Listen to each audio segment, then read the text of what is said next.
By 2050, the world's population could approach 10 billion. And around 60% more food could be needed to feed everyone. The environmental impacts of the food system are daunting. It's responsible for about a quarter of all greenhouse gas emissions. It uses about 70% of all freshwater resources, and it occupies about 40% of the Earth's land surface. Food-related emissions could increase to 50% by 2050 and fill up the total emissions budget that we have in order to avoid dangerous levels of climate change. Interest in vegan food has been booming across the rich world. A major study has put the diet to the test, analysing an imagined scenario in which the world goes vegan by 2050. If everybody went vegan by 2050, we estimated that the food-related greenhouse gas emissions could be reduced by 3/4. Cows are the biggest emission contributors. Bugs in their digestive system produce methane, and deforestation for their pasture releases carbon dioxide. These gases warm the planet. If cows were a country, they'd be the third largest greenhouse gas emitter. I'm a 9th-generation farmer in this area. I grew up on a farm with cows and fattening bulls. Jaap Korteweg comes from a long line of farmers in the Netherlands. My goal is to be the biggest butcher in the world. We do it for meat lovers, but if you don't like meat, don't buy our products. But he's now a butcher with a difference. I'm the vegetarian butcher. We are hooked on the taste of meat. So the only way to change it is to develop products with the same experience without an animal. We can produce beef as big as a front door with the right texture of real beef. The equipment we used in our plant-based plant is the same as in a meat factory. The only difference is there was no blood on the floor. Jaap made the switch to plant-based meat 11 years ago. He now ships to 17 countries with annual sales of 20 million euros. The ingredients we use are different. We use soy, we use lupin, we use wheat, we use peas. We look to the meat product we want to copy and look for the right ingredients to get the same experience. Farmed animals are land hungry. Over 80% of the world's farmland is used for animal production, but it produces only 18% of the world's calories. You need to feed a cow about 10 kilograms of mostly grains for it to grow by 1 kilogram. For pigs, that's about 6 kilograms, and for chicken, 3 to 4 kilograms. So a lot of food is wasted as feed for animals that we would then eat. Growing animal feed means more land per calorie of food is needed to produce beef than broccoli. 2/3 of all agricultural land is used as pastures. And if you saved all those pastures, if people went vegan, then that would be the size of the continent of Africa that would be freed. And a well-balanced vegan diet, more varied with less calories, could save lives. If the world went vegan in 2050, we estimated that premature mortality and also all-cause mortality could be reduced by about 20%. Which could make the global economy healthier too. We know how much money is used to treat certain diseases that are associated with diets. Coronary heart disease, stroke, cancer, and diabetes. Then we get to an estimate about $1 trillion in 2050 that could be saved. That would be about 3% of all global healthcare-related costs. But global meat consumption is growing around the world, by almost 3% a year since 1960. Nobody liked the way we treat animals in factory farms. Nobody liked the situation that is not good for our health, not good for the environment, but we all like meat very much. While Jaap's firm threatens meat farmers, meat companies and butchers are customers and partners. Meat companies don't own the farmers, so it's easy to change from chickens or pigs to plant-based meat. If the consumers want it and the market want it, they're happy to change. Affordable and accessible alternatives could yet see the rich world hit peak meat and head down the other side. If we look at past trends, it's probably unlikely to assume that the world would really go vegan by 2050. We found that without large-scale dietary changes towards more plant-based diets, we would have a very slim chance of staying below dangerous levels of climate change. But even moving towards a plant-based diet could help. According to our estimates, a predominantly plant-based diet could get us probably 3/4 of the way. Governments can play a crucial role by setting the right dietary guidelines. They can adopt procurement policies where it's clear that the standard foods that are ordered are plant-based, healthy and sustainable. For the vegetarian butcher, plant-based meat is just the next step in a long history of developments in the farming world. It's always changing in the agricultural world. 100 years ago, there were millions of draft horses to transport, to plow. Now they are threatened with extinction because we don't need workhorses anymore. In the future, we will use machines to produce our meat, and the slaughter animals will be threatened with extinction too. And we only had room for wild chicken and wild pigs. And that's the future, I hope. Good evening, everybody, and welcome to another edition of Speak Your Mind, where you who are watching us from any part of the world, here in Canada, in Toronto, or wherever it is that our screen is being received, you can be able to sound off, speak those thoughts that you have right there. And the question that we're asking everybody today, yes, it is about a diet that has to be do with being a carnivore or an omnivorous, I think I'm pronouncing it right, or a plant-based diet. Right away, Mrs. Audrey, I'll let everybody know, yes, I am not doing a plant-based diet. I do like the selection of meats, chickens, and everything, but this person can give us a call right now, 877-785-8700, or they can send us a message on WhatsApp, 437-233-9815, where, Mrs. Audrey, you're going to be reading their comments, we're going to be answering their phone calls, and they're going to be able to speak their mind. Correct, Pastor, because like the show is Speak Your Mind, we want to hear from you. We want to see what your thoughts are on this subject. If you yourself have a personal experience that want to share, or you think on the contrary, you have a different opinion, different perspective, this show is for you to speak your mind. And like always, we have our Telegram that you can go ahead and vote our Telegram poll, that the QR code appears there on your screen, and you can vote on the following. As we have the question for all of you, the plant-based diet versus omnivorous diet, could going vegan save the world? What do you think about this? Do you think it doesn't make a difference? It's more of a preference? It's definitely something to consider. It's not all bad. Or do you think going green has always been the best option, both for yourself and the planet? So there you have it. Go ahead and vote, and we'll be announcing the results during our program. I mean, I don't think we're going to save the world. Right. Let's go to our first video, and we'll be right back with all of you.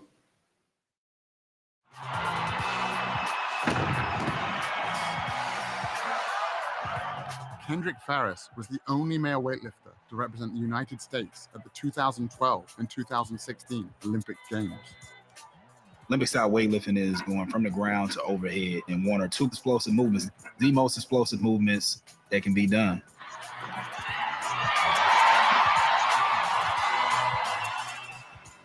When I made the switch to a plant-based diet, they were like, I don't know how you're gonna lift that much weight and you're not gonna be eating anything, you're just gonna eat grass, like how are you gonna be strong?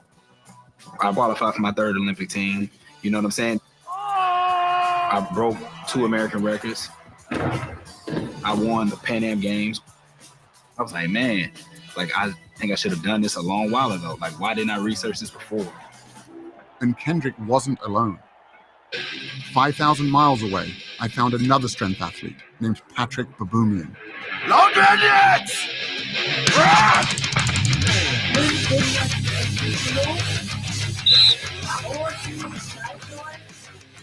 Patrick is one of the strongest men on the planet, with multiple world records, including the front hold, the keg lift, and the log lift.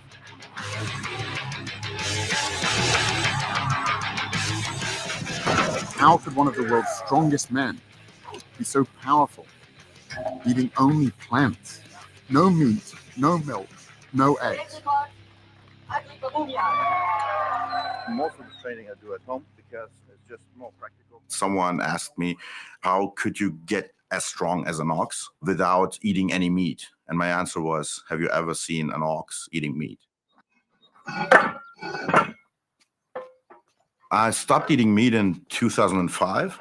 Up to that time, I was 105 kilo, and now I'm 130 kilos. Also, at the same time, I set like 4 world records. So when I stopped eating meat, I got stronger and bigger. Okay, so I just go under here. Okay, yeah, really take care of your back should really be straight.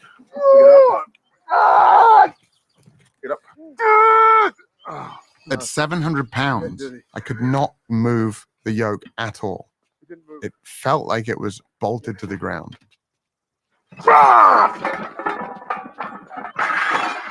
And that was just his warm-up weight. It's hard to fathom how strong Patrick really is. It's almost superhuman.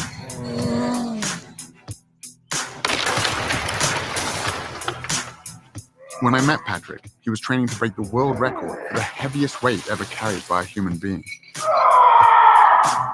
To break that record, Patrick would have to carry 1,224 pounds. That's the weight of a horse, a distance of 33 feet. The thing with the yoke is, if you really, really go insane with the weight, when you do a step and all the weight is on one leg, it sometimes feels like your bones could just break. It's probably one of the most terrifying things that we do at strongman events.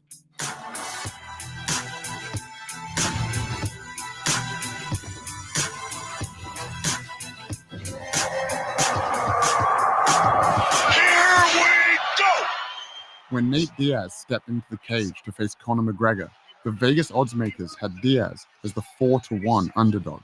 He caught him again with a right hook. And another left. And again with a combination. Diaz trying to finish with a submission. He got it. That's it. He's got the chance. Diaz. He has done it. Diaz beats Conor McGregor. Oh my goodness. Nate Diaz. You just shook up the world. How's that feel? Hey, I'm not surprised, motherfuckers. It's a bitter pill to swallow. It was simply a battle of energy in there, and he got the better of that. So 9 days out from the fight, I started eating 2 steaks a day, and it just came back to bite me on the ass, you know? This was the greatest upset in UFC history, and it turned out Nate wasn't the only plant-based fighter out there.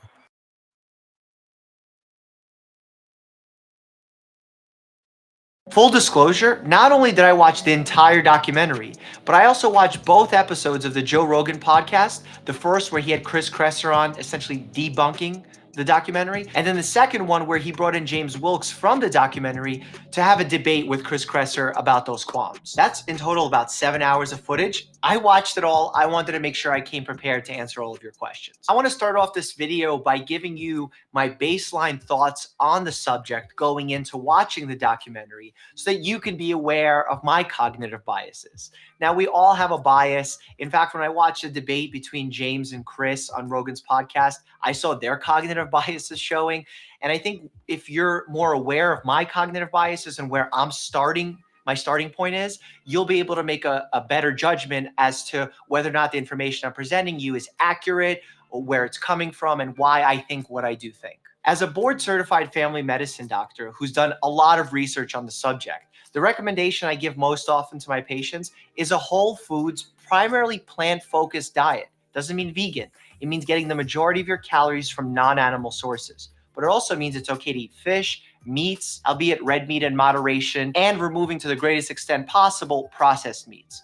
Now, in this diet, you'll have a lot of fruits, vegetables, healthy fats like avocado, nuts, olive oil, things like that. It's actually quite close to the Mediterranean diet. We have to remember, though, that nutrition advice should be really given on an individual level. So I don't recommend that to all my patients. That's sort of my general advice. And then we make little changes based on that person's body, their health, their conditions, and what they hope to achieve. So while I've never explicitly recommended the vegan diet to somebody, if a patient comes in and wants to, I make sure they do it to the best of their abilities. supplementing, blood testing, and making sure they're planning to get the right macronutrients. Let's get into my thoughts before we jump into the questions. I'm really happy this documentary was made. It's debunking a lot of the myths we've been propagating for such a long period of time. Like, we need to eat a certain amount of meat in order to put on muscle. A lot of these have been proven to be untrue, and I'm happy that this documentary is putting it out there. In fact, I'm happy that we're discussing nutrition. We're actually learning about what constitutes good research, why we're so misled with the certain headlines that we see in media. I love that we're discussing this. I mean, this video, Rogan's video, the documentary itself, all the response videos, this is all healthy debate that we need to do more and more often in nutrition so that we can raise the bar on the type of research we're doing. We can actually make a meaningful impact on the future generations with nutrition research. That being said, the science of the documentary is pretty solid. All the facts are well stated. There's sources for everything that appear on screen. I love that. In fact, in a lot of my videos, I try and put links for further reading from major organizations like WHO, CDC, or if I'm referencing a specific study, I put that study in there as well. The one thing that I will say is I do feel it was made from an activist scientist standpoint. The reason I have to make that a point is they didn't present any counter arguments.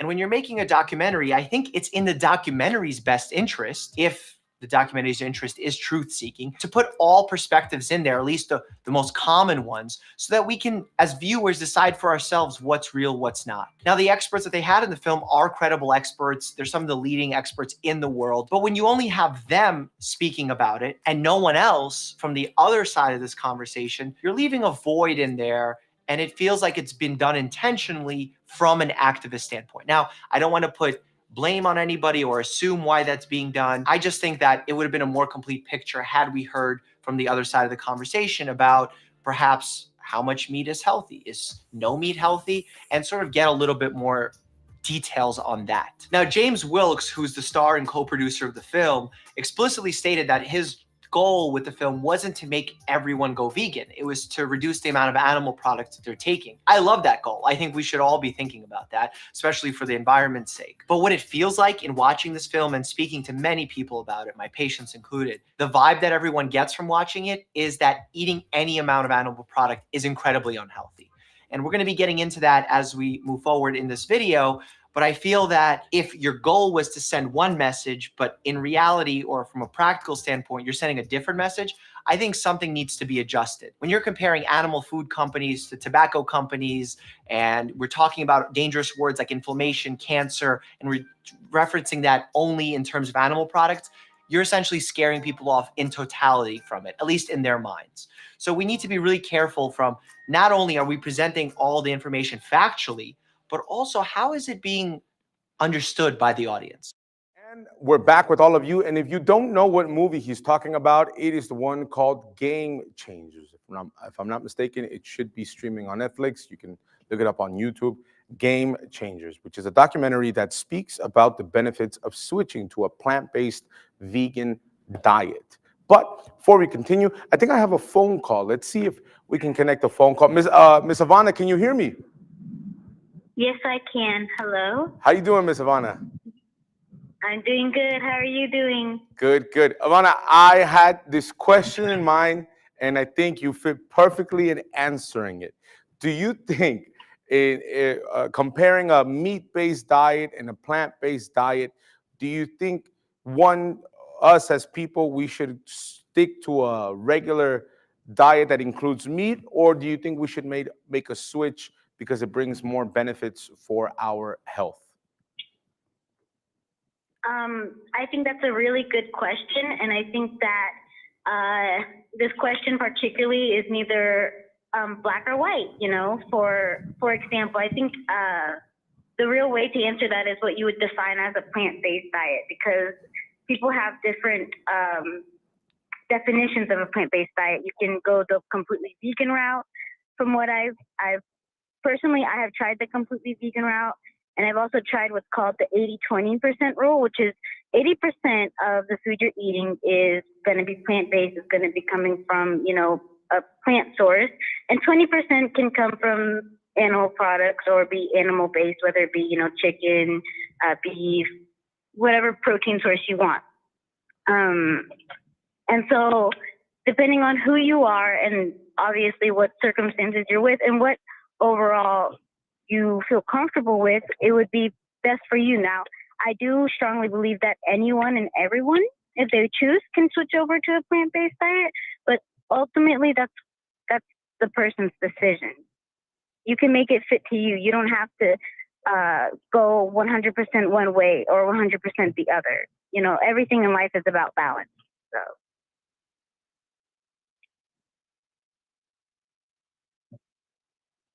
Hello? Ms. Ivana. Hello? Can you hear me? Can you hear me? Yes. You hear me? Yes. Perfect. Do you think people who make the switch, right, to a vegan diet, to a plant-based diet, do you agree with the following statement that those decisions are usually based on an activist mindset to protect the animals, or do you think it has to do more with your health? I think that in terms of going vegan, you would see a lot more activists going in there. Particularly what I've noticed is that when you see the difference of being, plant-based, that's where you see a lot more people going into it for health. So I think people tend to like to go into it for health, and then they find out that, oh, it's beneficial that it helps the environment. Oh, it's, beneficial that there's a lot of benefits to going plant-based. Sometimes it's also a matter of financially speaking, sometimes you can save a lot of money going plant-based. Ms. Ivana, last thing you said that you had tried one of those diets. I don't know if it was plant-based or vegan. How did it go for you? What did you find? What did you learn? How was that experience? So for me, I have tried both vegan and plant-based diet, being that, I did occasionally have, protein, animal source proteins. And for me, I personally found that plant-based was a better fit because with plant-based, like I said, you do have that availability where you can eat, chicken or you can eat dairy, whereas vegans, they tend to stay away from all animal sources of all the sorts, not just eating food. So for me, I prefer the plant-based. Ivana, thank you so much for speaking your mind. Have a good night, okay? All right. Thank you so much. Take care. Mrs. Audrey, I think we have comments also that are coming in, correct? We have Wesley that says like this: I did strict 18-month-long plant-only based diet, low protein, high carbs, low fat. My cardio workouts were very good, but I looked horrible because everybody was telling me so as well. I lost a lot of fat and muscle. My hair started to really shed, and I was becoming depressed and experienced a lot of mind fog along with heart PVCs, which I no longer experience now that I'm off the plant-based diet. I learned a lot from this plant-based diet. I've learned to incorporate more plants and good vegetables in my diet now, but a little meat or whey protein now and again is a good idea. We also have Sarah that mentions like this, Pastor, from her experience as well. I went from practically vegetarian to strict carnivore. Acne gone, inflammation, joint pain gone, insulin resistance gone, headaches gone, overweight gone, IBS gone. I have much more energy and I feel pretty good. I think clearly all in 2 months. I won't argue with something I've experienced with my own eyes. So we have two different perspectives. Again, like we said here, everybody is free to choose what they prefer, and that's what it is based off of experience, right? As we see here. Exactly. Thank you so much, Miss. Let's go to another video, and we'll be right back with all of you.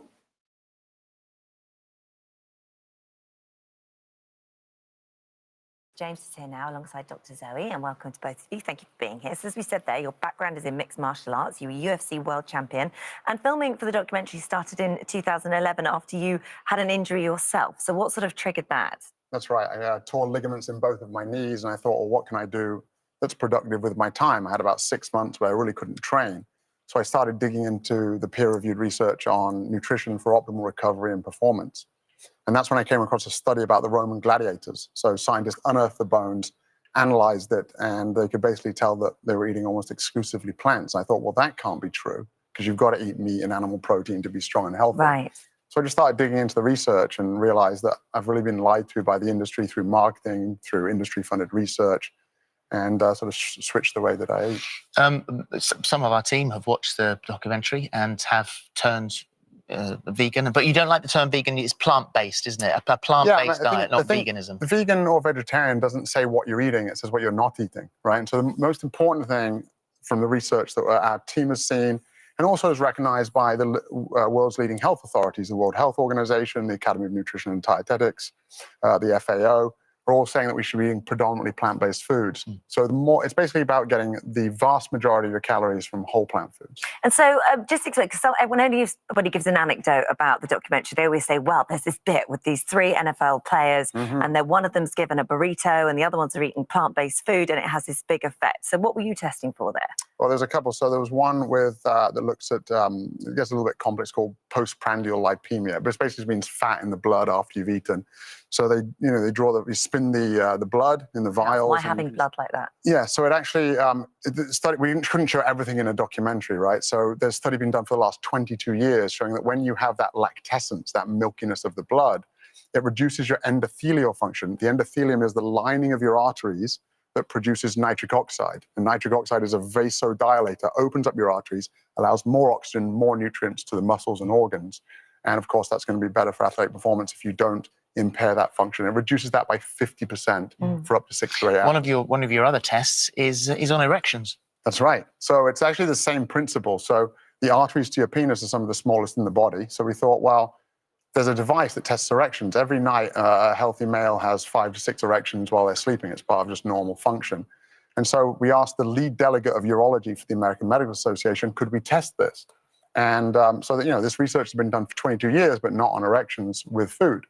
And so they tested it, and sure enough, there was 10% better circumference and rigidity of erections, and 300 to 500% duration of erections during the night based on a single meal. So that's the science. You're the doctor. What do you say? I mean, I think the first thing I want to get across is that both personally and professionally, I agree with James that, we're better off. We should be eating more plants and less animal products. It'd be better for our health, better for the health of the planet, better for animal welfare.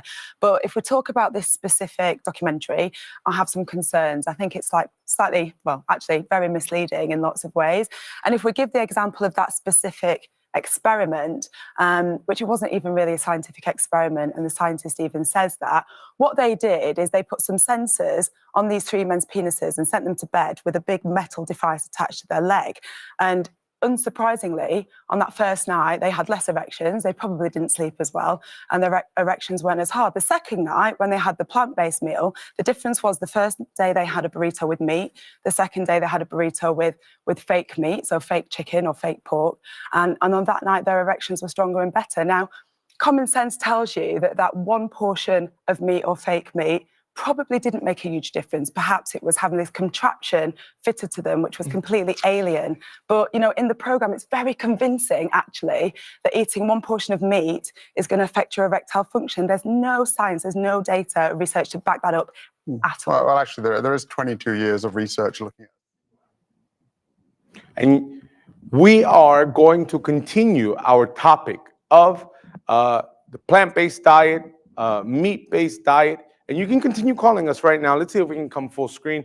877-785-8700 or through WhatsApp, 437-233-9815. You can continue calling. You can continue scanning the QR code, send in your vote. You guys can let us know. That way, Thursday night when we return, we're going to be able to continue our program about these types of diets and which one would probably even work best for you. But now, because of a technical difficulty in the beginning, we weren't able to do so. But now we're going to go with Pastor David and the pastors who are now at the altar, and we are going to be praying in favor of you. You who are suffering, you who are going through a tough time right now, don't worry. There's a solution for you. Now, the prayer of agreement. Hello, everyone. Unfortunately, tonight we had a little technical problem, but you who are in the faith, it doesn't matter what has been trying to stop you, because with these defects that we see, even in the videos that we make, even the prayers that we make, it shows that the devil does not want us to focus. The devil wants us to divert our focus to the problem. But when we prioritize what we want the most, and in this case right now is the presence that was promised by God himself to be with us, nothing is going to stop us. So don't let anything stop you, regardless of how things get difficult, regardless of how many delays, setbacks you may find in your life. Keep moving forward, because until the 10th of December, Satan will rise himself against you, because he doesn't want you, he doesn't want me, he doesn't want us to have the presence of God with us. He wants us to be distracted with everything else. And this is why now we are going to pray. Pastor Tevon, he's going to say the prayer, and I want you to close your eyes. Even though our prayer is starting a little bit late, but what matters is our faith. Close your eyes and say, my God, nothing is going to divert my focus. There will be no obstacle. There will be no setback. There will be no delay that will separate me from your presence, because we are going to enter a new year. We are going to engage in this journey to the promised land, having the presence of God with us. Close your eyes, please.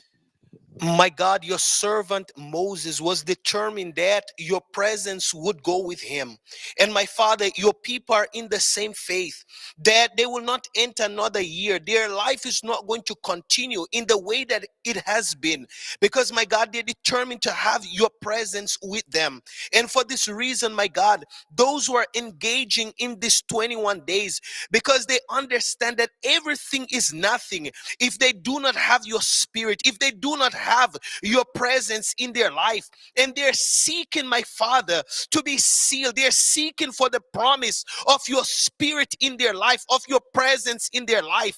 Then, my God, in this moment that this person joins faith together with all your servants that are spread right across Canada, and we that are here on your altar, we ask you, Lord Jesus Christ, that you may fulfill your promise and pour out your spirit upon those who are truly seeking you. My God, fulfill your promise in the life of those who have not yet started to live in your glory, because their life has been debilitated by the problems. My God, manifest your power so that your glory may be seen in the life of your people. And as it was, my God, that Moses requested from you that your people would be set apart from all the peoples of the earth. My God, this is what we want to see in this campaign. Your people have a life that is set apart because your spirit is inside of them. So we ask you now, my Father, that you may visit those who are truly fighting, those, my Father, who are gathering their strength for the day of the 10th to climb your altar, to present to you, my God, the evidence of their belief, to present to you, my God, the evidence of their faith. And in the same way, my God, that you fulfill your promise in the life of Moses and the people of Israel. We are fighting to see the same taking place in the life of your people, because the same God you were then, you are the same God today. So, my God, let your power, let your promise presence, and let your glory to be seen in the life of your people. My God, as we, your servant, extend our hands to your people, we ask you to strengthen them right now, so that no distraction, nothing that hell will try to raise to divert the focus of your people will impede them, my Father, from completing the mission that they started. My God, honor your people's faith, strengthen them, and let your glory, my God, be fulfilled in their lives. In the name of the Lord Jesus Christ. Amen. And that is the faith. Do not turn to the right or to the left. Keep focused, because when we have the assurance that God's presence will go with us, we are going to be ready to see his glory in our lives. May God bless you all until tomorrow. Don't forget, tomorrow we are going to have the Lord's Supper in all the Universal Church across Canada and throughout the world. So prepare yourself to be in one of the services, especially at 7 p.m. Bye-bye.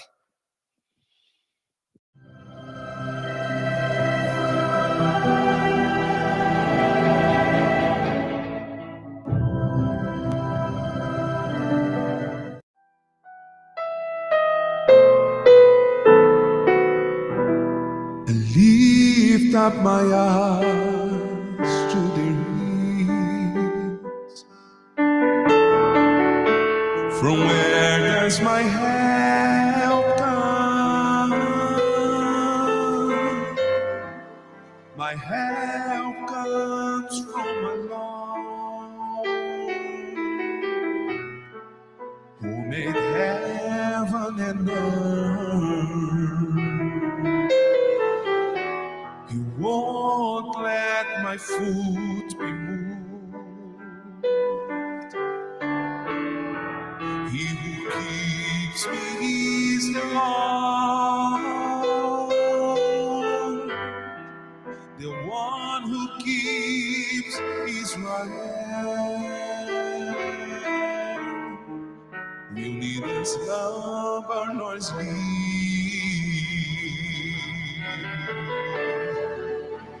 The Lord is my keeper, He's the shade on my right hand. He keeps my soul, He protects me from all evil. He keeps my going out and my coming in. From now on and from